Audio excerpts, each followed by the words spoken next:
Ananya's Nana Nani Homes, a paradise for senior citizens, Coimbatore. Holidays nale, adu namma GT Holidays da. South India's #1 travel brand. Charanam Homes brand of trust. 5,000 square feet வாங்கினா 5,000 square feet free. மழைக்காலத்தில் இருக்கும் வியாதிகள் வருமோ அப்படின்னு ஒரு பயமும் இருக்கு. என்ன செய்யலாம், என்ன செய்யக்கூடாது? மழைக்காலங்கள்ல நிறைய பேர் வலிக்கு கீழே விழுகிறாங்க, எலும்பு உடைஞ்சு போகுது. ரெண்டாவது, எலக்ட்ரிக்கல் வயர் அங்கே கீழே கிடக்குது, அதுல ஷாக் அடிச்சு சாகிறவங்களும் இருக்காங்க. ஐஸ்கிரீம் சாப்பிட முடியாது, கோல்டு வாட்டர் சாப்பிட முடியாது. சுத்திகரிக்கப்பட்ட தண்ணியா இருந்தாலும் கூட நல்லா கொதிக்க வச்சு ஆற வச்சு சாப்பிட்டீங்கன்னா வாட்டர் பாண்ட் டிசீசஸ்ங்கிறது வராது. எந்த மாதிரியான வியாதிகள் வரக்கு வாய்ப்பு உண்டு சார்? டர்ட்டி வாட்டர்ல பாக்டீரியா அதிகமா இருக்கும். மழைக்காலத்துல சகதியும் இந்த பாத்ரூம் தண்ணியும் சேர்ந்து போகும்போது பாத்ரூம்ல வர மோஷன் கலந்துச்சுன்னா அது குழந்தைங்களுக்கு சீக்கிரம் வியாதி வந்துடும் இல்லையா? மழைக்காலத்துல எந்த உணவுகள்லாம் முக்கியத்துவம் கொடுக்கும்? உடம்புல 5 லிட்டர் ரத்தம் இருக்கு. ரத்தத்தை தவிர எக்ஸ்ட்ரா செல்லுலர் ஃப்ளூயிட்னு ஒன்று, அது 3 லிட்டர் இருக்கு. 80 கிலோ இருக்குன்னு வெயிட்ல 40 கிலோ நீர் தான். அதனால நீர் குறையாம பார்த்துக்கணும். 2.5 to 3 லிட்டர்ஸ் வாட்டர் சாப்பிட்டா சேஃப். யூரின் அதிகமா வந்தால் தப்பில்லை சார். நிறைய இன்னைக்கு சோசியல் மீடியாவில் பார்க்குறோம், தாகம் எடுத்தா மட்டும் தண்ணி குடிங்க, நீங்க அதிகப்படியான தண்ணீர் குடிச்சிங்கன்னா உங்களுடைய சிறுநீரகத்துக்கு தேவையில்லாத வேலை தரதா ஆயிடும். இது ஹெல்த் பத்தி டாக்டருக்கு தெரிஞ்சதை விட சோசியல் மீடியாவுக்கு அதிகம் தெரியும் போடுது. தண்ணி குடிக்காதனால வர்ற வியாதி அதிகமே தவிர அதிகமா தண்ணி குடிச்சு வியாதி வந்ததா சரித்திரமே கிடையாது. நிறைய பேர் உடற்பயிற்சி வெளியே போய் என்னால செய்ய முடியல, இப்போ மழைக்காலத்துல அப்படி பண்ண முடியலன்னா வீட்டிலேயே நீங்க என்னெல்லாம் பண்ணலாம்? நல்ல வேலை மழைக்காலத்தில் எக்ஸசைஸ் பண்ண வேண்டியது இல்லையான்னு கேட்காம விட்டீங்க. ஏன்னா சோம்பேறித்தனமாக இருக்கிற ஆளுங்க நிறைய நம்ம நாட்டில் இருக்குது. மழை இருக்குன்னு சொன்னால் ரோட்டில் நடக்க முடியாது. அது நல்ல காலத்திலே ரோட்டில் நடக்க முடியாது. ட்ரெட்மில் வச்சுட்டு நீங்கள் ஓடலாம், 10 நிமிஷம் ஓடலாம். நிற்கிற இடத்துல ஓடலாம், நிற்கிற இடத்துல ஸ்கிப்பிங் பண்ணலாம். இந்த கீழே படுத்துட்டு தண்டால் பஸ் எடுங்க, இந்த செவுத்தை வச்சுட்டு தண்டால் பஸ் எடுங்க. 8 போட்டு ஆமாம், அது சரி இல்லை தவறு? ஒன்றுமே நீங்கள் எப்படியும் நடங்க சார், பில்லோ ஃபைட் பண்ணுங்க சார், டான்ஸ் ஆடுங்க சார், நல்ல பிரபுதேவா மியூசிக் போடுங்க, டான்ஸ் ஆடுங்க. எக்ஸசைஸ் பண்ணால் மூளைக்கு ரத்த ஓட்டம் போகும். மூளைக்கு ரத்த ஓட்டம் போகும்போது படிக்கிறதெல்லாம் நிற்கும். பாப்புலேஷன் இன்க்ரீஸ் ஆக வசதி வாய்ப்புகள் ஜாஸ்தியாக இந்த நீடுக்கு மேலே கிரீட் ஜாஸ்தியாக பேக்கரி, ஹோட்டல் கடைகள், செல்ஃபோன் கடைகள். இப்போ வீட்டிலே சமைக்கிறது இல்லை. அதனால் முடிஞ்ச வரைக்கும் உங்கள் நாக்கை கட்டுப்படுத்துங்க, உங்கள் கண்ணையும் கட்டுப்படுத்துங்க.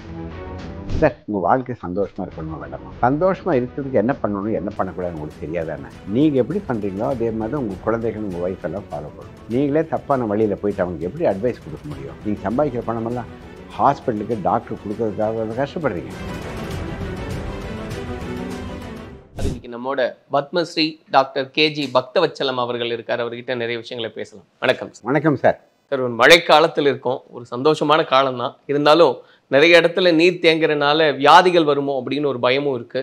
என்ன ஜாக்கிரதையா இருக்கணும் சார்? என்ன செய்யலாம், என்ன செய்யக்கூடாது? உங்கள் காட்டில் மழை பெய்யுதுங்கிறாங்க. மழை பெய்யுதுன்னா பயிருக்கு நல்ல தண்ணி, மக்களுக்கு சந்தோஷம். சிறுவாணியில் தண்ணி பெய்ஞ்சால் எங்களுக்கு பைப்பில் தண்ணி வருது. மழைக்காலங்களில் ஜாக்கிரதையாக இருக்குங்கிறது, நிறைய பேர் வலிக்கு கீழே விழுகிறாங்க. வலிக்கு கீழே வந்தால் எலும்பு உடைஞ்சு போகுது. உடனே ஹாஸ்பிட்டல் வந்து சர்ஜரி பண்ண வேண்டியிருக்கு. ரெண்டாவது, இந்த வயர் இருக்குது இல்லைங்களா, எலக்ட்ரிக்கல் வயர் அங்கே கீழே கிடக்குது, அதில் ஷாக் அடித்து சாகிறவங்களும் இருக்காங்க.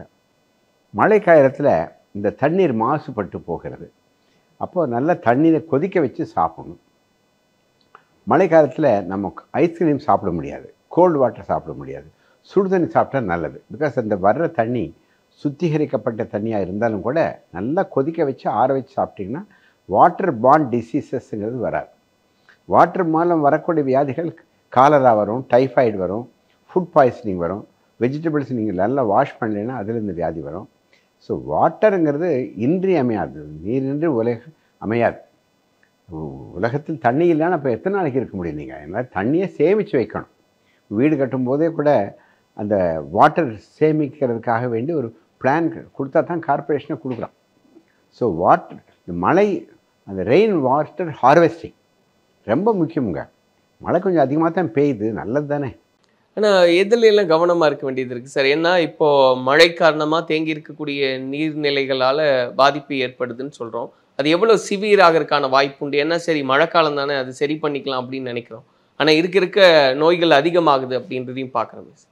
எத்தனை ஆற்றுல எவ்வளோ தண்ணி போனாலும், எத்தனை குளத்தில் தண்ணி நின்னாலும், நம்ம வீட்டுக்கு வரும்போது அதை பைப்பில் பிடிச்சி அதை வாஷ் பண்ணி க்ளீன் பண்ணி, முன்னெல்லாம் அந்த பானையில் வச்சு அப்படியே தேக்க வைப்போம், அழுக்கெல்லாம் கீழே போயிடும். அதுக்கு ஒரு விதை இருந்தது. அந்த விதையை இப்போ அப்படியே இல்லை. வாட்டர் ஃபில்டர் இருக்கு இல்லையா, நிறைய பேர் வாட்டர் ஃபில்டர் இருக்குது, தண்ணி கொதிக்க வச்சு ஆற வச்சு சாப்பிட்டாலும் பெரிய வேலை சார். ஒன்றும் தப்பே வராது சார். வாட்டர்னால எந்த பெரிய வியாதி வராது. ரொம்ப அழுக்கான தண்ணி, சேறு மாதிரி இருக்கிற தண்ணி, செம்மண் கலந்த தண்ணியெல்லாம் குடிக்க வேண்டாம்.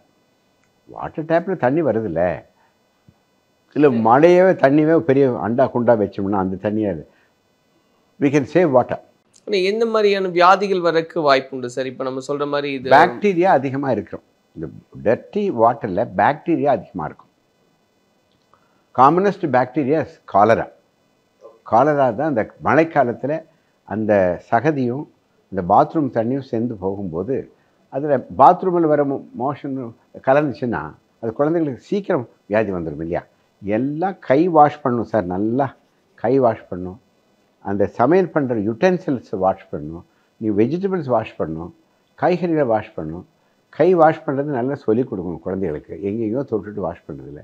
மழைக்காலத்தில் வர வியாதி ஒரு வாரம் தான் தங்கும், ஆனால் அதுக்கு பின்னால் சரியாயிடும். எந்த பெரிய வியாதியெல்லாம் ஒன்றும் எங்கள் ஊரில் வரல. கோயம்புத்தூரில் பெரிய வியாதி மழையினால் வியாதி வந்ததுன்னா மழையினால் குடிசைகள் மூழ்கி அதில் வந்து செத்தவங்க கொஞ்சம் பேர் இருக்காங்க, ஆற்றுல தண்ணியில் அடிச்சுட்டு போனவங்க இருக்காங்க, கிராமமெல்லாம் அடிச்சுட்டு போயிருக்கு. அது மாதிரியே இருக்குது. பார்த்தீங்க எத்தனையோ ஊரில் மழையினால் கஷ்டப்படுறாங்க இல்லையா. இப்போ மழைக்காலம் நம்ம பேசும்போது சார், இந்த கவனமாக இருக்கிறது அப்படின்றதெல்லாம் கடந்து இன்டேக் அப்படிங்கும்போது உடலுக்கான ஒரு சீதோஷண நிலை இருக்குது, அதுக்கேற்ற உணவுகள் தான் எடுத்துக்கணும். அப்படிங்கும்போது மழைக்காலத்தில் எந்த உணவுகள்லாம் முக்கியத்துவம் கொடுக்கணும்? உடம்பில் 5 லிட்டர் ரத்தம் இருக்குது. ரத்தத்தை தவிர எக்ஸ்ட்ரா செல்லுலர் ஃப்ளூயிட்னு ஒன்று இருக்குது, அது ஒரு 3 லிட்டர் இருக்குது. ஸோ உடம்பில் 80 கிலோ இருக்குன்னு வெயிட்டு, இந்த வெயிட்டில் 40 கிலோ நீர் தான். அதனால் நீர் குறையாமல் பார்த்துக்கணும். யூஸ்வலாக அந்த மாதிரி மழை காலத்தில் தண்ணி தாகம் எடுக்காது, அதிகமாக தண்ணி குடிக்க மாட்டோம். வெயில் காலத்தில் தான் தண்ணி தாகம் எடுக்கணும், குடிப்போம். எப்படி இருந்தாலும் மழை காலமானாலும் சரி வெயில் காலமானாலும் சரி minimum 2.5 to 3 litres of water சாப்பிட்டுட்டா சேஃப். யூரின் நிறையா வரும், தண்ணி சாப்பிடும்போது இன்னும் யூரின் வரும், வேர்வை வராது. வேர்வை வராதனால அந்த தண்ணியும் யூரினில் வரும். யூரின் அதிகமாக வந்தால் தப்பில்லை சார். அதனால் தண்ணி அதிகமாக சாப்பிடுங்க. மழைக்காலங்கிறதுக்காக குறைவாக சாப்பிடாதீங்க. குறைவாக சாப்பிட்டீங்கன்னா ஸ்டோன்ஸ் ஃபார்ம் ஆகுது, யூரினரி ஸ்டோன்ஸ் ஃபார்ம் ஆகுது. இது யூரின் ரொம்ப கான்சன்ட்ரேட் ஆகும் பொழுது யூரின் இருக்கிற உப்பெல்லாம் கான்சன்ட்ரேட் ஆகி யூரினரி ஸ்டோன், வயிற்று வலி வரும். ஸ்கேன் எடுத்து பார்த்தா அங்கே கல் இருக்கும். அதிகமாக நீர் சாப்பிட்டோம்னா யூரினரி இன்ஃபெக்ஷன் வர்றதுக்கு வாய்ப்பு குறைவு. இந்த 2 தான் முக்கியமான வியாதி. ஒன்று ஃபுட் பாய்சனிங், 2வது யூரினரி ட்ராக்ட் இன்ஃபெக்ஷன், 3வது யூரினரி ஸ்டோன்ஸ். இப்போ உணவு பழக்கம் குளிர்காலத்தில் இதை கவனத்தில் வச்சுக்கணும் அப்படின்னு ஏதாவது இருக்குங்களா, இல்லை எப்பவும் சாப்பிட்ற உணவுகள் எல்லாம் சாப்பிட்லாங்க, அது ஒன்றும் தப்பே கிடையாது. இந்த ஐஸ்கிரீம் சாப்பிட வேண்டாம்னு சொல்கிறேன். அந்த ஐஸ்கிரீம்ங்கிறது ஃப்ரோசன் ஃபுட்டு, அதுலேயே கொஞ்சம் பாக்டீரியா கொஞ்சம் வளரும். அப்புறம் இந்த மாதிரி மழைக்காலத்தில் இந்த ஃப்ரோசன் ஃபுட்டு 2 வாரம் 3 வாரம் வச்சுருப்பாங்க, எப்படியும் வித்தாகணும் இல்லையா. இப்போ கோடை காலங்களில் அதிகப்படியான தண்ணீர் குடிங்கன்னு சொல்கிறாங்க, நீங்களும் சொல்கிறீங்க. ஆமாம். இப்போ குளிர்காலத்துலேயும் அதே அளவு தான் எடுத்துக்கணுமா? 7 லிட்டர் 3 லிட்டர்ஸ் 2.5 லிட்டர்ஸ் சாப்பிட்டீங்கன்னா சரியாக போகும். மழைக்காலத்தில் கொஞ்சம் தண்ணி அதிகமாக தாபம் வராது, ஏன்னா அதிகமாக தண்ணி வேஸ்ட் ஆகிறது இல்லை. நம்ம வெயில் காலத்தில் தண்ணி தாபம் வரும். அந்த 5 லிட்டர் ரத்தத்தை ஹோமியோஸ்டேசிஸ்ங்கிறது உடம்பில் இருக்கிற இந்த உறுப்புகள்லாம் சேர்ந்து கரெக்டாக 5 லிட்டர் வைக்கும். உடம்பில் அதிகமாக தண்ணி இருந்தால் யூரின் வந்துடும், அதிகமாக தண்ணி இல்லைன்னா வேர்வையெல்லாம் நின்று போகும். அதனால் உடம்புக்கே தண்ணியை எப்படி பாதுகாக்கிறதுன்னு உடம்புக்கே தெரியுமே. ஆனால் இப்போ தண்ணியை பற்றி பேசும்போது சார், நிறைய இன்றைக்கி சோசியல் மீடியாவில் பார்க்குறோம், நிறைய இன்ஃபர்மேஷன்ஸ் வருது. இதில் எது சரி எது தவறுன்னு தெரிய மாட்டேங்குது. நீங்கள் சொல்கிற மாதிரி 2.5 லிட்டரு தண்ணி குறைஞ்சபட்சம் குடிக்கணும் தினசரி அப்படின்றது.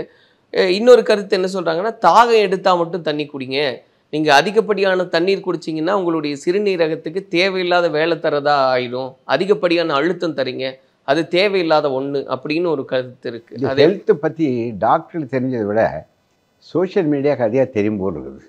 நாங்கள்லாம் ஒரு 10 வருஷம் படிச்சுட்டு தான் நாங்கள் அட்வைஸ் கொடுக்குறோம். பக்கத்து வீட்டுக்காரர் ஒன்று சொல்லுவார், பாட்டி அம்மா ஒன்று சொல்லுவோம், நான் சொல்கிறது ஃபைனல் சார். நான் எப்படி மெயின்டைன் பண்ணுறேன்னா, மினிமம் ஒரு 10 டம்ளர் தண்ணி குடிக்கணும்.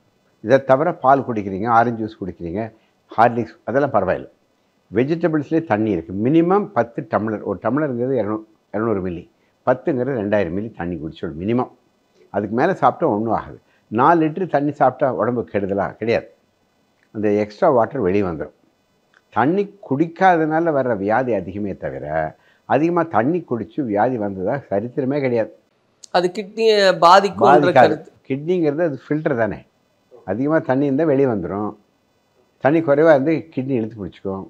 நிறைய பேர் வந்து உடற்பயிற்சி வெளியே போய் என்னால் செய்ய முடியல, ரோட்டில் நம்மளால ஜாக்கிங் போக முடியல. ஏன்னா ஏற்கனவே நம்ம அந்த வாக்கிங் ஜாக்கிங் பற்றிலாம் பேசின அந்த வீடியோன்றது நிறைய பேர் பார்த்துருந்தாங்க. இப்போ மழைக்காலத்தில் அப்படி பண்ண முடியலன்னா வீட்டிலேயே நீங்கள் என்னெல்லாம் பண்ணலான்றதுக்கான டிப்ஸாக என்ன சொல்லுவீங்க? நல்ல வேலை மழைக்காலத்தில் எக்ஸசைஸ் பண்ண வேண்டியது இல்லையான்னு கேட்காம விட்டிங்களே. ஏன்னா சோம்பேறித்தனமாக இருக்கிற ஆளுங்க நிறைய நம்ம நாட்டில் இருக்குது. இல்லை அதுவும் ஒரு காரணம், ஒரு குளிர் அடிக்குதுன்னு நாளைக்கு போய்க்கலாம். நாளைக்கு வராதே, இன்றைக்கி தானே வரும். வாழ்க்கையில் என்ன பண்ணணுன்னாலும் இன்றைக்கி தான் பண்ண முடியும். நாளைக்குங்கிறது நாளைக்கு வந்துடும், நாளைக்கு வந்து நாளைக்கு வந்துடும். அதனால் நீங்கள் எக்ஸசைஸ் பண்ணுறதுக்கு வெளியே மழை இருக்குதுன்னு சொன்னால் ரோட்டில் நடக்க முடியாது. அது நல்ல காலத்திலே ரோட்டில் நடக்க முடியாது. நல்ல காலத்திலே ரோட்டில் ஓடக்கூடாது. உங்களை துரத்திட்டு வந்து அடிச்சிடுவான். நீங்கள் அப்படி ஓட வேண்டும் என்றால் நீங்கள் football ground, school ground, college கிரவுண்டுக்கு போங்க. அது விட்டு போட்டு நீங்கள் you don't have to use gymnasium எல்லாம் பண்ணணும் அவசியம் இல்லை, unless you want to develop your muscles. So minimum exercises பண்ணணும்னா வீட்டிலே பண்ணலாம். வீட்டிலே ஒரு ட்ரெட்மில் வச்சுட்டேன்னா தெரிஞ்சது. ட்ரெட்மில் விலை கூட ஜாஸ்தி இல்லை, 40 50 தான் இருக்குது. ஸோ ட்ரெட்மில் வச்சுட்டு நீங்கள் ஓடலாம், 10 நிமிஷம் ஓடலாம். இல்லை அது ட்ரெட்மில் வாங்குறதுக்கு இஷ்டம் இல்லைன்னு சொன்னால் ஸ்டேஷ்னரியாக ஜாக் பண்ணலாம், நிற்கிற இடத்துல ஓடலாம். ரோட்டில் தான் ஓடணும்னு அவசியம் இல்லை, நிற்கிற இடத்துல ஓடலாம். நிற்கிற இடத்துல ஸ்கிப்பிங் பண்ணலாம். அவனுக்கு பெண்கள் ஸ்கிப் பண்ணுறாங்க, 10 மினிட்ஸ் ஸ்கிப் பண்ணுங்கள். இல்லை கீழே படுத்துட்டு தண்டால் பஸ் எடுங்க, இல்லை செவுத்தை வச்சுட்டு தண்டால் பஸ் எடுங்க. 15 நிமிஷம், அரை மணி நேரம் உங்கள் உடம்புக்கு எக்ஸசைஸ் பண்ணால் உடம்புல வேர்வை வந்துச்சுன்னா எக்ஸசைஸ் முடிஞ்சது. 8 போட்டுருந்தாங்க, அது சரி இல்லை தவறு அப்படின்ற இது கூட பேச்சு இருக்குது. 8ங்கிறதுங்க என்னமோ அங்கே போட்டால் அது சுற்றி சுற்றி போகலாம். இந்த போய் லெஃப்டில் 8ல் போகலாம், ரைட்டில் 8ல் போகலாம், ஆன்டி கிளாஸில் ஒன்றுமே இல்லைங்க. எப்படியும் நடங்க சார், உடம்புல எக்ஸசைஸ் வரணும் சார். ஒரு சின்ன இடம் இருந்தால் உங்கள் குழந்தைகளுக்கு பில்லோ ஃபைட் பண்ணுங்கள் சார். அது உடம்புக்கு எக்ஸசைஸ். டான்ஸ் ஆடுங்க சார், நல்ல பிரபுதேவா மியூசிக் போடுங்க, டான்ஸ் ஆடுங்க, கை காலை உதறிங்க. எக்ஸசைஸுங்கிறது நாம் கொடுக்குற ஒரு பேர். உடம்ப வளைங்க, உடம்ப நிமிருங்க, கீழே உட்காருங்க, எந்திரிங்க, கீழே உட்காந்து எந்திரிங்க, தோப்புக்கண்ணம் போடுங்க, தோப்புக்கண்ணம் போடுங்க. அது எக்ஸசைஸ் தானே. கடவுளுக்கு முன்னாலே போட வேண்டாம், கடவுள் படத்துக்கு முன்னால் போடுங்க. சார் நீங்கள் சுறுசுறுப்பாக இருந்தால் தான் உங்கள் குழந்தைங்க சுறுசுறுப்பாங்க, குழந்தைங்க சுறுசுறுப்பாக இருந்தால் தான் அம்மா சுறுசுறுப்பாக இருப்பா, இப்போ ஃபேமிலியே சுறுசுறுப்பாயிடும். எக்ஸசைஸ் பண்ணும்போது உடம்புக்கு ஹெல்த் வந்துடுது, உடம்புக்கு ஃபிசிக்கல் ஹெல்த் வந்துடுது. ஃபிசிக்கல் ஹெல்த் வரும்போது மென்டல் ஹெல்த்தும் வந்துடுது. மென்டல் ஹெல்த் வரும்போது நல்லா படிக்க தோணுமில்ல, intellectual health. Exercise has got many benefits. ஒரு பெனிஃபிட் கை கால் மட்டும் இல்லை. எக்ஸசைஸ் பண்ணும்போது ரத்த ஓட்டம் நல்லா போகுது, ஜீரணம் நல்லா இருக்குது, தூக்கம் நல்லா வருது, பசிக்குது, நல்லா பசிக்கும் போது நல்லா சாப்பிட்றோம், மோஷன் நல்லா போகுது, யூரின் நல்லா போகுது. நல்லா எக்ஸசைஸ் பண்ணும்போது மனசே சந்தோஷமாக மாறிடும்னே. Some hormones are being produced. Exercise பண்ணும்போது ஃப்ரெமான்ஸ்ன்னு சொல்லிட்டு நல்ல ஹார்மோன் உண்டாகுது. அப்போ உடம்புல எதிர்ப்பு சக்திக்கு இன்க்ரீஸ் ஆகுது. எக்ஸசைஸ் பண்ணாமல் படுத்துருக்கு வந்து வியாதி வரும். எக்ஸசைஸ் பண்ணால் மூளைக்கு ரத்த ஓட்டம் போகும். மூளைக்கு ரத்த ஓட்டம் போகும்போது படிக்கிறதெல்லாம் நிற்கும். நீட் பரீட்சையில் நிற்கிறதெல்லாம் நிற்கும்னு. Physical health, mental health, emotional health, intellectual health.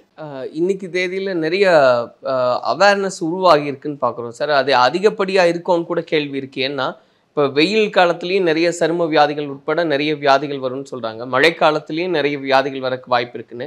இப்போ இது 2 காலநிலைகளில் எதுக்கு பயப்படணும், எதுக்கு பயப்பட அவசியம் இல்லை? பாப்புலேஷன் இன்க்ரீஸ் ஆக வசதி வாய்ப்புகள் ஜாஸ்தியாக இந்த நீடுக்கு பதிலாக க்ரீட் ஜாஸ்தி ஆகுது. பார்த்தீங்கன்னா ரோட்டில் போனீங்கன்னா என்னென்ன கடைகள் இருக்குது பாருங்கள். பேக்கரி, ஹோட்டல் கடைகள், அப்புறம் மோட்டர் பைக் கடைகள், செல்ஃபோன் கடைகள், துணி கடைகள். தேவைக்கு அதிகமாக நம்ம பணத்தை ஸ்பெண்ட் பண்ணுறோமோன்னு எனக்கு ஒரு டவுட்டாக இருக்குது. அவன் வீட்டிலே சாப்பிட்லாம், ஏதோ வருஷத்துக்கு ஒரு தடவை 2 தடவை இப்போ எங்கேயோ சாப்பிடு. இப்போ வீட்டிலே சமைக்கிறதில்ல போல், ஹோட்டல்லே சாப்பிட்றாங்க. அவங்களும் வேலைக்கு போகிறாங்க, இந்த அம்மாவும் வேலைக்கு போகிறாங்க, வாங்கிட்டு இல்லைன்னா ஆன்லைனில் ஆர்டர் போடுறாங்க. அது நேற்றத்து ஃபுட்டாக இருந்தாலும் சொல்ல முடியாது. நேற்றத்தை ஃபுட் இன்றைக்கி சாப்பிட்டோம்னா இன்றைக்கி வாமிட்டிங் வருது. ஆன்லைன் ஃபுட்டோட விலை 400 ரூபா. எங்கள் ஹாஸ்பிட்டலில் வந்து செலவு பண்ணுறது 4000 ரூபா. வாமிட் வந்தால் ட்ரிப் பண்ணும்ல, டாக்டர் சும்மா விட மாட்டார், இன்டென்சிவ் கேர் அட்மிட் பண்ணுவார்ல.